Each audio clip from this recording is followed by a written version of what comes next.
So, good afternoon. Nandito po kami ulit sa P-Pop Live.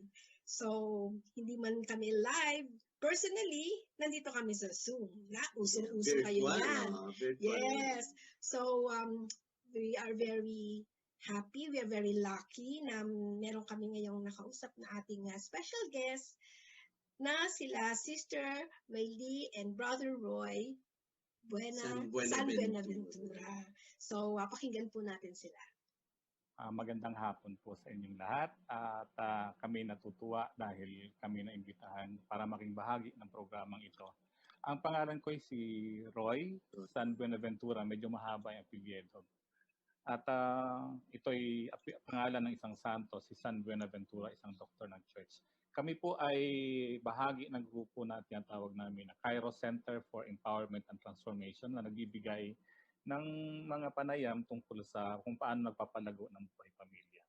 Kami po ay 36 years ng mag-asawa. Kami rin po ay bahagi ng Diocese of Antipolo. Magandang hapon po sa mga P-Pop viewers. Namimiss po namin kayo. Kami po ni Roy ay nakatira sa Santa Maria Subdivision sa Antipolo at bahagi kami ng San Antonio de Padua Parish. Kami po ay bahagi ng kanilang Family and Life Ministry at ganoon din po sa Diocese of Antipolo, Family Life Apostolate.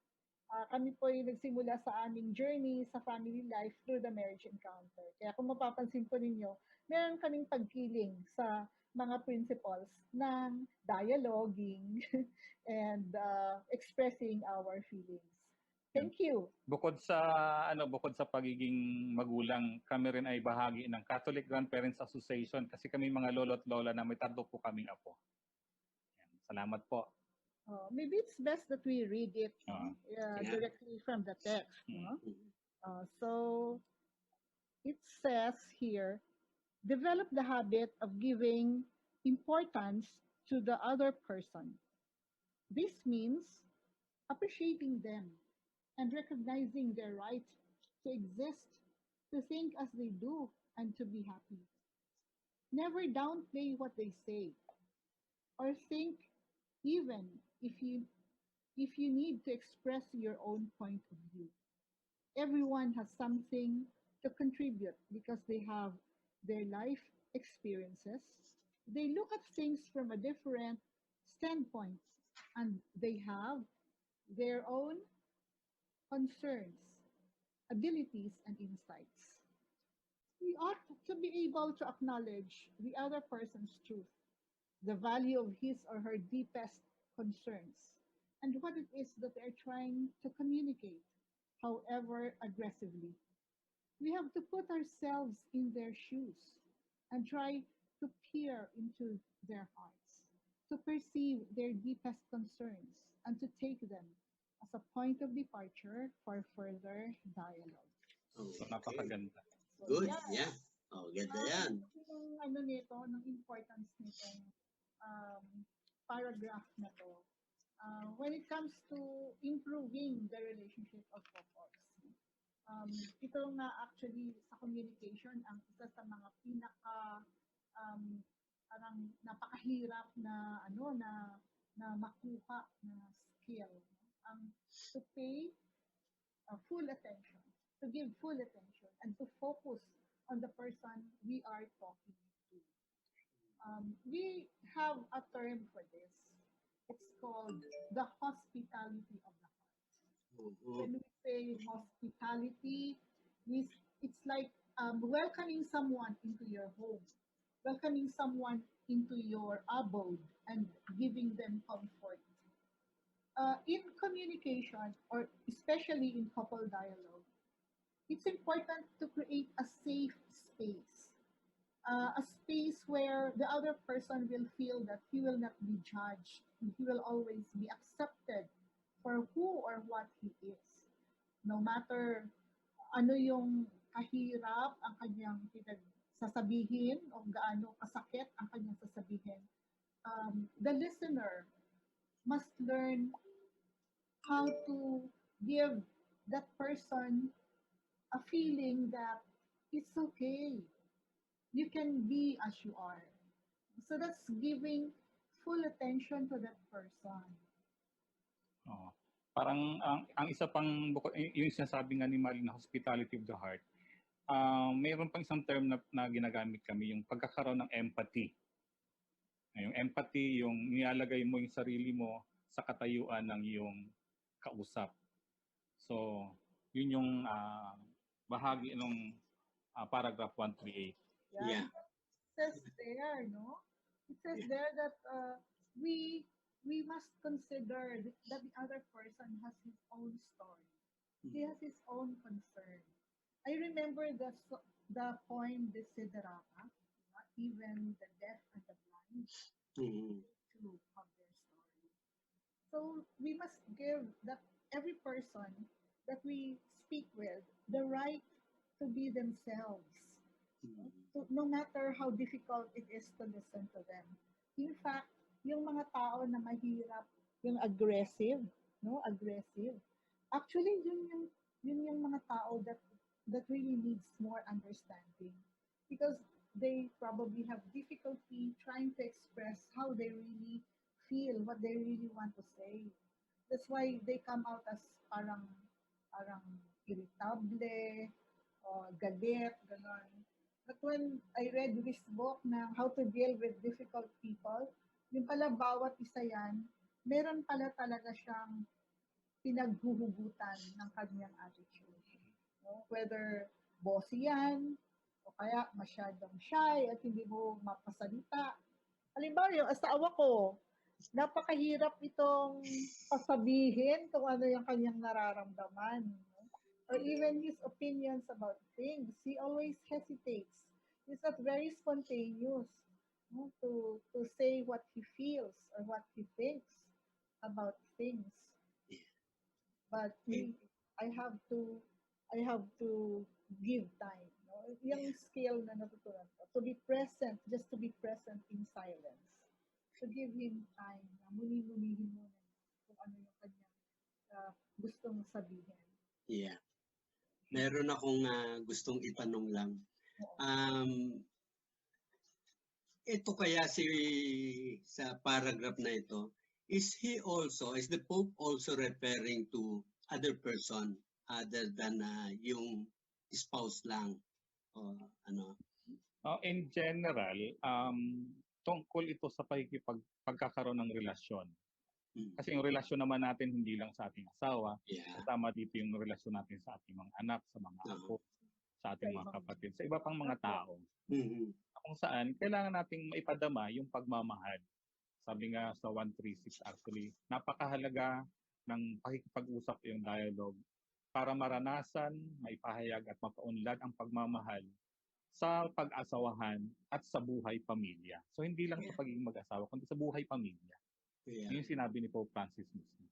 So, and even maybe in our place of work, sa mga taong nakakasalimuhan sa church work, sa professional work, madaming pagkakataon na kailangan natin maging totally present sa mga kausap natin. Kapag tayo'y nasa trabaho, usually dyan may mga hindi lahat ng panahon ay nasa good mood yung ating kausap. Lalo na when, like for example, hindi sa ating peer, kundi subordinate or superior natin yung kausap natin. Provide that kind of attention that, kasi sabi doon sa isa namang binasa ko na libro na giving full attention, it creates efficiency in the workplace. Lalo na po pag nagbi-meeting, for example. Halimbawa nagbi-meeting tapos mayroong naglabas ng cellphone. Yung study po na ginawa on the iPhone effect, which is in 2014 pa, kapag mag-uusap pala yung dalawang tao, it's an experiment. No? Pag nag-uusap ang dalawang tao at may isang naglabas ng cellphone, kahit ipatong niya lang sa lamesa yung cellphone, ang experience na nung kanyang kausap, it's not as satisfactory. But they don't necessarily say na it's because of the cellphone. But it's, so ganun siya ka-importante yung pagbigay ng full attention. Oh, okay. Meron ditong sinabi yung never downplay what they say or think. Ang kwan nito, no, is this a case of parang walang sense yung kanyang sinasabi, no? Minsan araw natin intindihin. Kasama ba ito sa ganoong ko? Oo, yung never downplay yung ano natin. Sinasabi natin na in listening, we have different styles.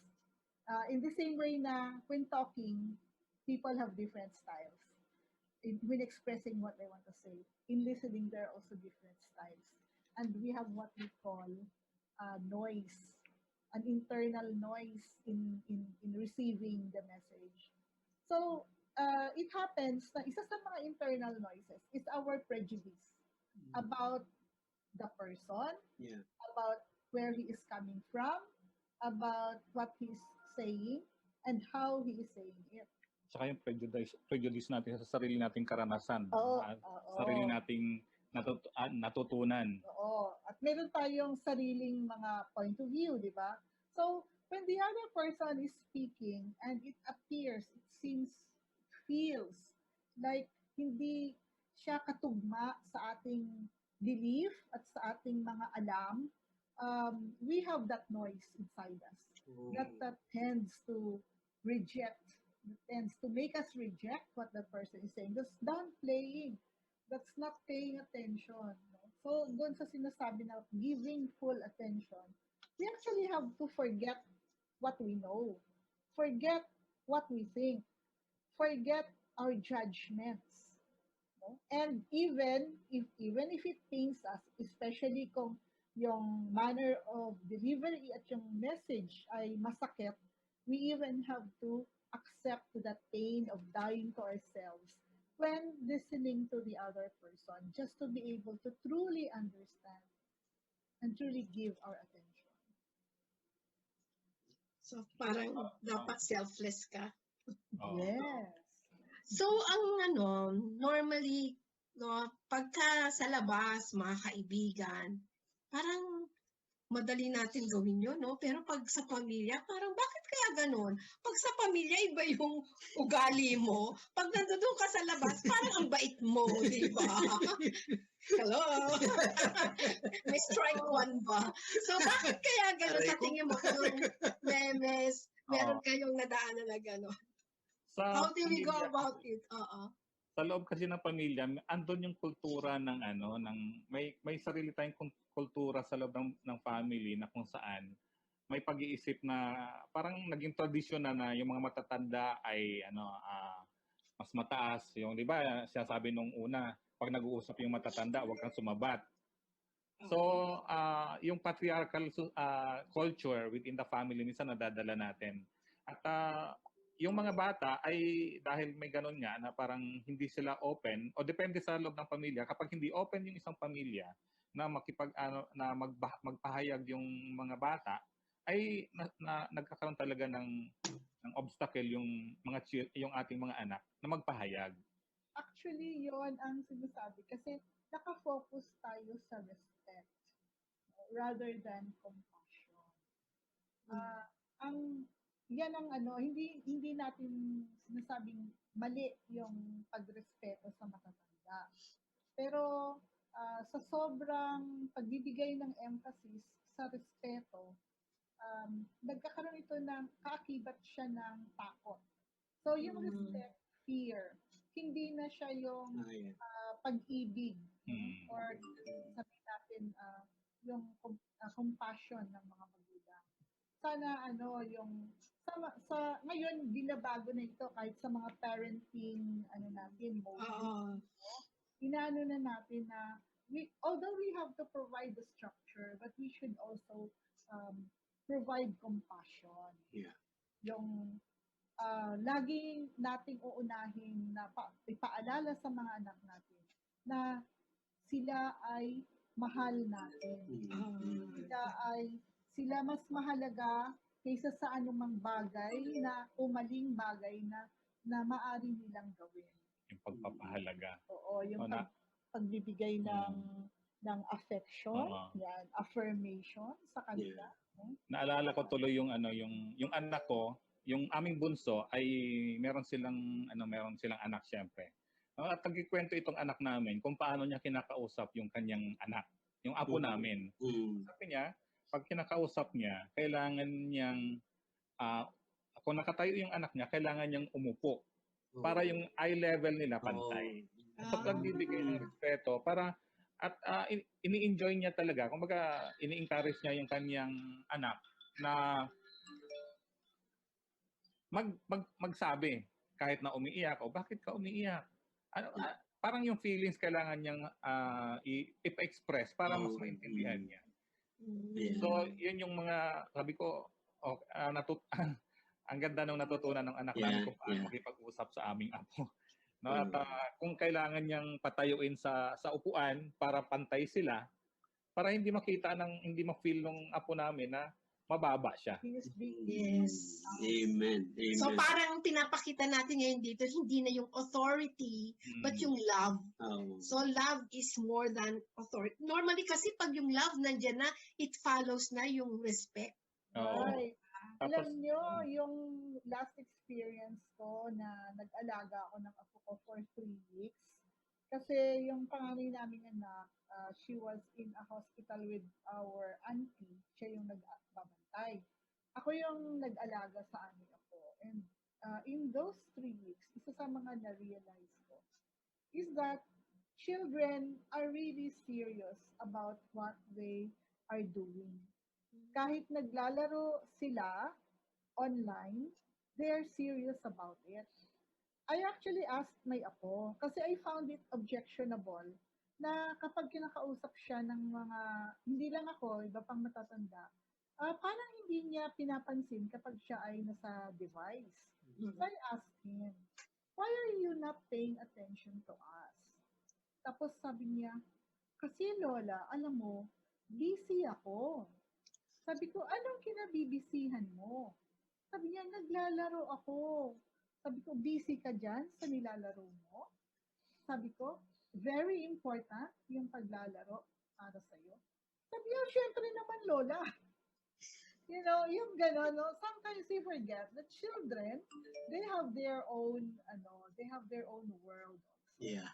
And that is something that we have to manage. Yeah. So I made a contract with him. Sabi ko, hindi kita abalahin pag busy ka. But we have to set a time limit to the time when you will get busy. So maximum of 30 minutes because it's not good for the eyes. It's not good for your health that you will miss your meal time dahil busy ka.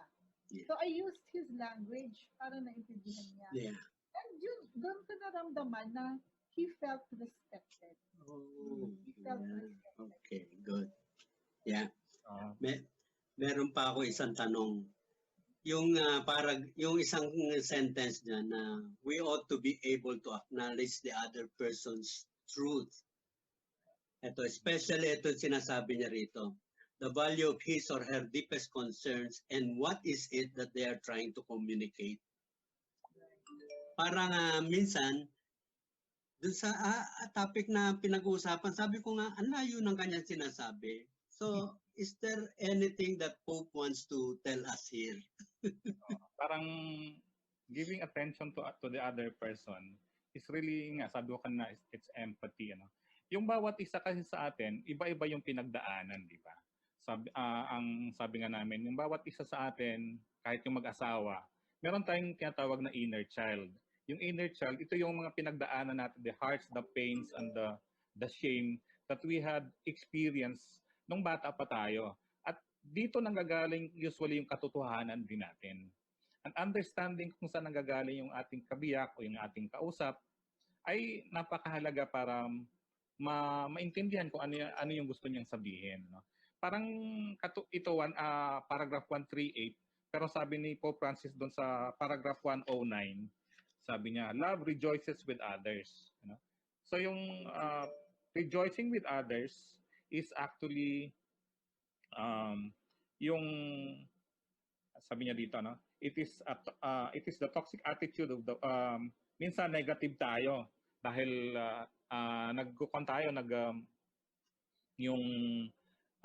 meron na tayong sariling may perceptions tayo tungkol sa tao. Pero sabi niya, hindi tayo dapat nagkakaroon ng toxic attitude na katulad nito na nakikita natin yung injustice na nagagawa din sa ibang tao. Ang hinihingi niya sa atin ay matuto tayong matuwa na kasama sila. So hindi tayo mag-focus doon sa negative experience ng ating kausap o ng ating asawa, but understanding na doon ang gagaling, kung negative man yung dinadaan niya, yung pinanggagalingan niya, yung sinasabi, it's more on understanding saan nanggagaling. Kasi usually tayo reactive, di ba? Nagre-react tayo sa negative pag nasaktan tayo. Usually yun, kahit sa mag-asawa, nagre-react tayo kaagad. And ang usual na reaction is also negative.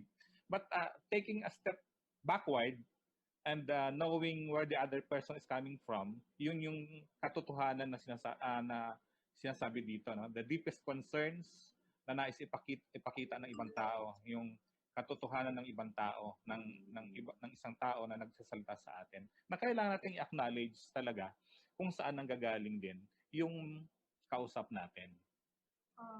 Okay. We must always be open to the idea that there is always another point of view. Hindi lang yung atin. And saying nga na the other person's truth. No? When we talk about the other person's truth, it may be something that we do not agree with. Ito lang naisip ko kasi gender week ito, week na 2 weeks yata from last week up to the 15th of December. And nakita ko halos lahat ang kanilang focus is on the LGBT. And sabi ko, but there are other gender issues. And then I realized na sa aking sarili, meron akong resistance to accepting na ito another sector that needs attention. Or yung message nila, hindi ko basta-basta natatanggap. And so I came to realize that I should also be able to understand or be aware where I am coming from. I should be mindful what is my truth.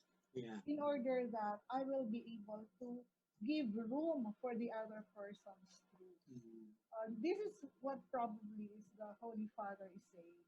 That when we listen to other people, we should be able to truly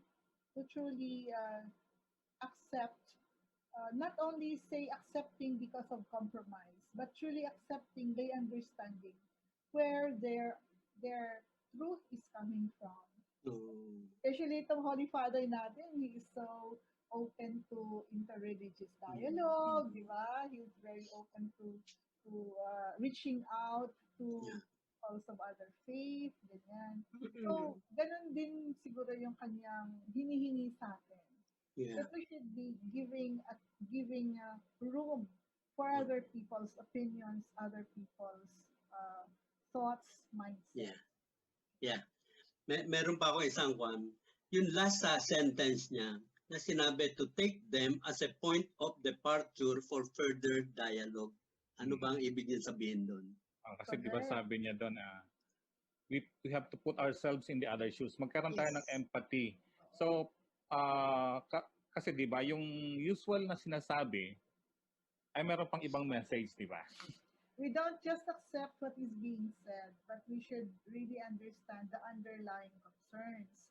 And when we enter into an attitude of empathy, of putting ourselves in the shoes, in the experience of the other person, we actually discover things. We actually discover new truth.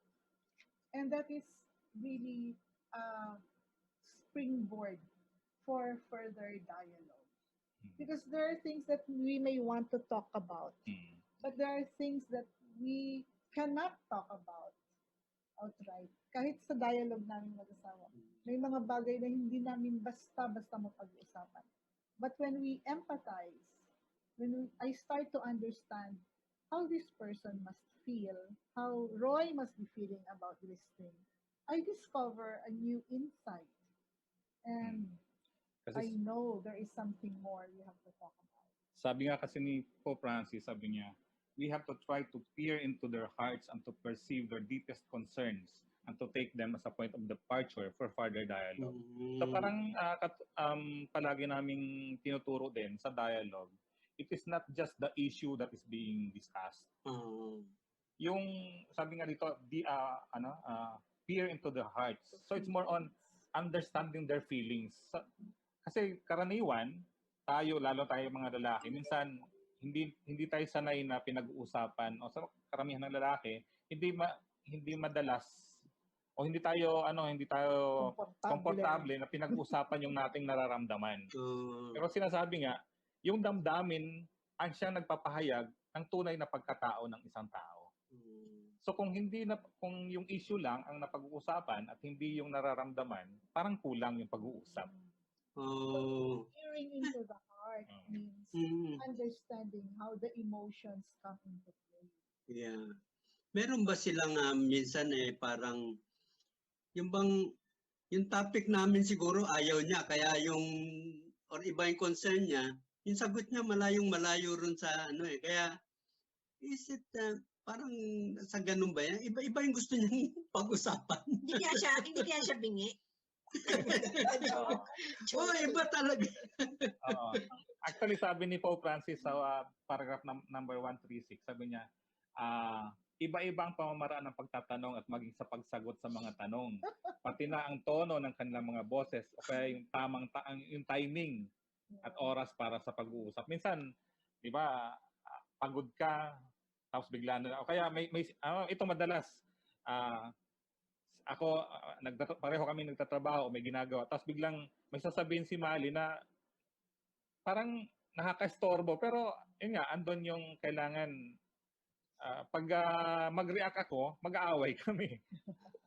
yung tamang timing ng pagtatanong, so may kanya-kanyang what's happening right now? Ganon. Okay. Sinasabi nga, it's not what you say. It's not how you say it, but how the other person feels about after your conversation. Yeah. Ang pagbibigay ng full attention is really a skill. Kasi sa buhay natin, lalo na ngayon, ang daming gadgets, ang daming mga distractions, at saka yung mismong mga goals lang natin sa mga gusto natin i-accomplish sa maghapon.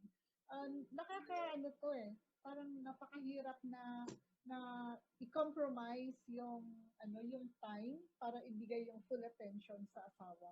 So we follow what we are being asked to be part of our post today, to have a constant and definite time for our dialogue, which is the 20 minutes a day, 10 minutes of reflection and 10 minutes of writing, of dialoguing. So in reflection, we write. It is something that's very important. Hindi yung gaano yung quality ng pag-uusap, kundi gaano ka consistent ang ating ginagawa. Parang prayer din siya. Yeah. We become consistent, and it doesn't have to mean that there is something really earth-shaking na dapat kayong pag-usapan. Bago pa dumating yung earth-shaking na problema, maayos na kayo. Kaya kailangan yung consistency ng pag-uusap at diyan mapapractice yung pagbibigay ng full attention sa isa't isa. So gusto ko lang balikan din yung yung paunang sinabi ni Pope Francis, ito ay magiging bunga lamang ng isang mahaba na pagsasanay. At kailangan natin magpunyagi para maangkin at ma-develop yung mga attitudes para sa pagpapahayag ng pagmamahal. At sa amin ni Mali, natutunan namin ito nung kami mag-attend sa marriage encounter, tinuro ito. Pero hindi, dahil kahit na itinuro, hindi kaagad namin ito nagawa. Bagamat nagsusulat kami during the weekend, we still have to do our own things na kung paano ito gagawin, paano ito isusulat, paano mag-uusap. At sa tulong din ng ibang mga tao, ay natuto din kaming na magkaroon ng ganitong kasanayan para sa pag-uusap. Although, sa maraming instances, marami ring instances na minsan hindi namin nasusunod yun. Pero ang kailangan lang namin isipin na kailangan namin bumalik doon sa tamang pag-uusap. Which is yung being loving, pagpapahalaga ng ating kausap. Amen. Thank Yes. you. Thank you. So, kaya maganda, sabi nga nila sister and tsaka si ni brother na talagang kailangan din natin ng kasama, no? Sa journey natin. Siyempre, sino gusto nating kasama? The right people. Yeah. Yung na-experience na nila, di ba? Malapit kay Yes, God. malapit kay Lord. Now, we'd like to thank our guests, si Brother Roy and Sister Thank you Maggie. very much. Thank you very much. And We would like to thank you for giving us this opportunity to be part of PPAP Live.